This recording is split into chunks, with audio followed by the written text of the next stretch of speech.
Elon Musk and the team at Tesla have once again been able to navigate a challenging quarter and deliver over 200,000 vehicles, a record for the company. In the last few months, Tesla has made huge progress despite the challenging environment.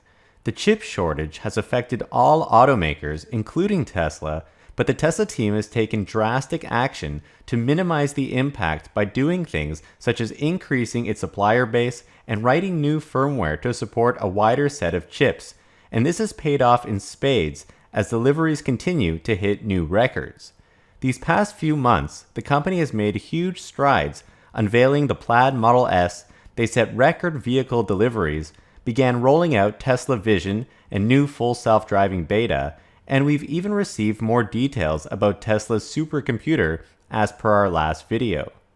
Tesla announced that it will be reporting its Q2 results on July 26th, and with record deliveries, their sales will likely break new records as well. At the same time, while Q2 should be good, the upcoming Q3 should be even better, perhaps even the best quarter of the year. So let's have a look at what's ahead for Tesla, beginning with the second quarter. 201,250 vehicles were delivered by Tesla in Q2, compared to about 184,000 in the first quarter. Both quarters are similar in terms of automotive sales mix, with Tesla selling around 2,000 Model S and X as they ramp down their older version and are now ramping up the new Model S Plaid. Based on these sales, it looks like Tesla will have record revenue when it reports later this month, including potentially $9.4 billion of automotive sales. In order to get this number, I subtracted about $400 million of emissions credits, then increased the revenue by the same percentage that unit sales went up over the last quarter, and then added back the emissions credits. I was also being slightly conservative here, which I'll come back to automotive sales later on when we talk about the third quarter. Leasing, I said, was $300 million flat, even though this number could increase given that new leases were added last quarter, which will generate revenue in this quarter. In terms of energy, the second quarter is typically much better than the first, so I think Tesla's energy division will have more revenue than the first quarter of this year, and at the same time show nice growth from the second quarter of last year. And finally, given that there continues to be more Tesla cars on the road, and warranties of older cars continue to expire, I think services will rise, even though I was quite conservative here, given the past trend of Tesla adding 100 to 200 million of additional services revenue each quarter. So even with these conservative measures in mind, I see Tesla making revenue of $11.2 billion, which would be a record for the company. The analyst consensus estimates are at $11.21 billion, so around the same number. But I think Tesla may actually be able to do even better than this, especially from a revenue perspective, and I like to be conservative, but they've actually been increasing the prices all throughout the quarter on their entire vehicle lineup.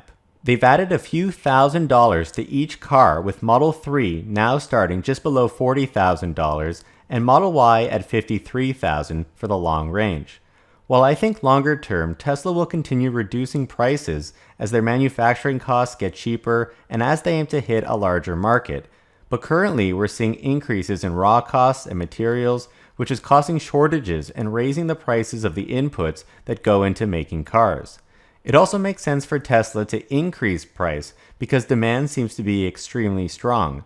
We know the car market in general is on fire, and we're seeing reports that Tesla may be sold out in the US for all of Q3. So that's a very good sign for Tesla in the near term, but also shows how much interest there is in Tesla's vehicles, their technology, and their long-term prospects. The product really seems to be resonating with people and catching on all around the world. And by the way, stop using Yahoo Finance, stop using Google Finance, and check out our website, themarketisopen.com, where we have instant stock quotes and financial data going back 10 years, and it's all freely available. Now, even though Tesla may be increasing prices, if the underlying costs are increasing, this will cancel out most of the price increases, unless Tesla is making sure that they maintain around the same margins. That said, if revenues go up and gross margins stay the same, then Tesla will simply make more money in the quarter, the same percentage of a larger number. Now, while you might think that this is short term, will only last a year, let's say, and could make next year more difficult with tougher compares versus the previous year, I think it just gives Tesla more firepower to invest back into the business, as we'll soon see. Overall, I tried to use the same ratios for costs, though I'm expecting raw costs to increase. And so that could mean record revenue as mentioned, but could lead to just a moderate profit since rising costs eat away a lot of that margin. So we'll have to see when Tesla reports how that affects their business. Now, what's been surprising about Tesla in the last 6-ish quarters is that they've been profitable. You would expect a company with massive growth ahead to be investing like crazy, which would take away all or most of their profit. I think that's what's actually happening behind the scenes. Amazon was like that for many years, making it seem like the business wasn't very profitable because they were spending so much in order to gain in market share and dominate the industry. Tesla is somehow able to be profitable even though they continue to spend like crazy. Take research and development, for instance, which I think is sort of the backbone of the company because this is where Tesla invests in new talent, new projects, and they innovate here. The innovation comes from people that work at the company. In the last year, their R&D spending has skyrocketed, which is adding to costs, sure, but it will pay off in the future as it will allow Tesla to move faster and add more features, new products, etc.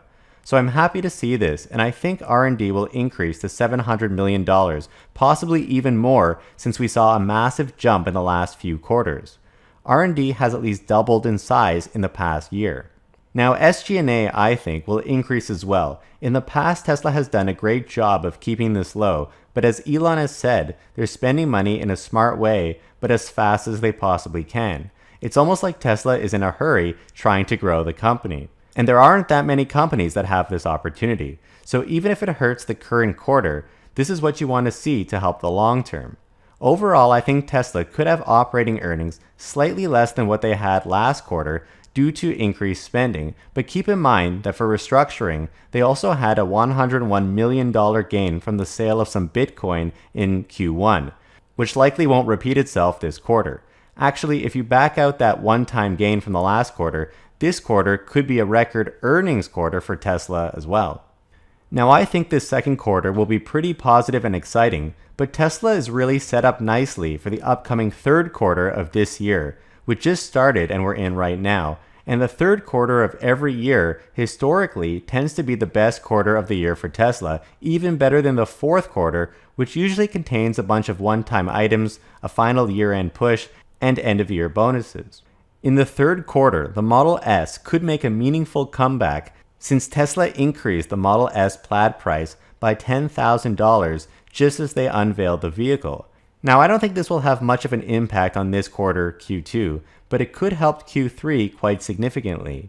The first batches of Plaid cars that Tesla delivers, and long range as well, will be the early reservation holders who paid $10,000 less, and Tesla only delivered about 1,800 Model S cars this quarter, so they're probably all at the lower price before this increase. While in the third quarter, production will hopefully start to ramp up, and they may get to delivering vehicles for those who ordered at the increased price.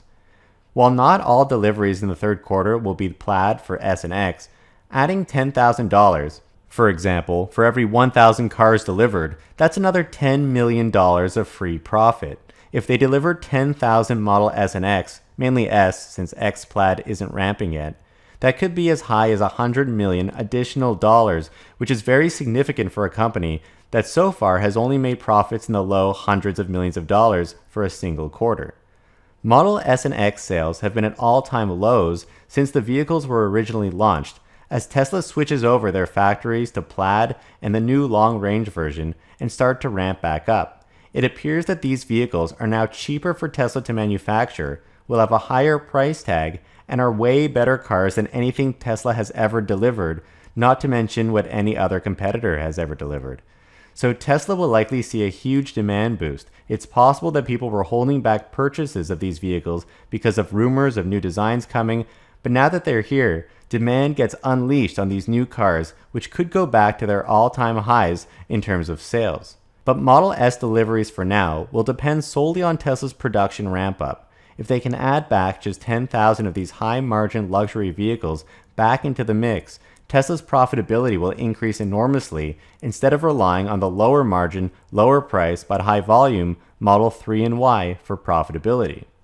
When Tesla reports in a few weeks, they will also update their Gigafactory construction targets and hopefully give us some insight onto how quickly Giga Shanghai is adding capacity.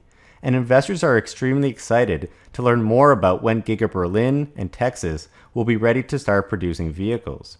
It's expected that both factories will begin by the end of this year or early next year. So far, these two factories are contributing to hiring and spending, but aren't producing anything yet. And at some point that will flip around, but that could help explain why Tesla is spending like crazy, especially in R&D, as they hire people to stock their factories and develop new hardware and software for the company. Elon Musk has also stated during the Plaid launch event that Tesla will be increasing supercharger power above 250 kilowatts. And he's confirmed this week that Tesla will be going from 250 to 300 kilowatts as it upgrades stations and adds new ones. Again, adding more superchargers and making them faster, and I'll even throw in Tesla's continued service center expansion. These are all adding more costs but are helping Tesla gain market share, add new customers to the Tesla community, and solidify their market dominance and having the best charging network in the world. Service centers make it more compelling to actually purchase a Tesla because that's important for consumers' peace of mind, and Tesla is also investing heavily in its mobile service center fleet, which has been a smart move for the company given the effectiveness of this initiative. And finally, Tesla's director of AI, Andrej Karpathy, also made a presentation last month to try and recruit and hire more people. He showed off Tesla's supercomputer and hinted at Tesla's dojo being in the works. And this will lead to Elon Musk's announcement that there will be an upcoming Artificial Intelligence Day where Tesla goes into more detail on its Tesla Vision and FSD capabilities. I think this initiative has the potential to bring more awareness to FSD, increase sales, and at the same time boost excitement for new hires. So in terms of the upcoming quarter, all of these factors, Tesla's spending on supercomputers, employees, factories, chargers, etc., actually put a lot of pressure on profitability for Tesla each quarter. But this said, patient investors will see this pay off in spades in the future. For the time being, Tesla's growth in revenue and market share and adding new innovations and boosting the quality of their offerings appears to be much more important and is where the real money is at for the long term. So do you think Tesla will have record profitability this quarter despite certain headwinds like chip shortages and increased material costs? And do you think Tesla's increased spending is more important to solidify their market leads instead of just focusing on the short term to try to please Wall Street? Please hit the like button and subscribe. We would really appreciate that. And a huge shout out to all of our patrons that help to support our channel. Your support helps us to continue to make great content. Thank you guys so much for watching.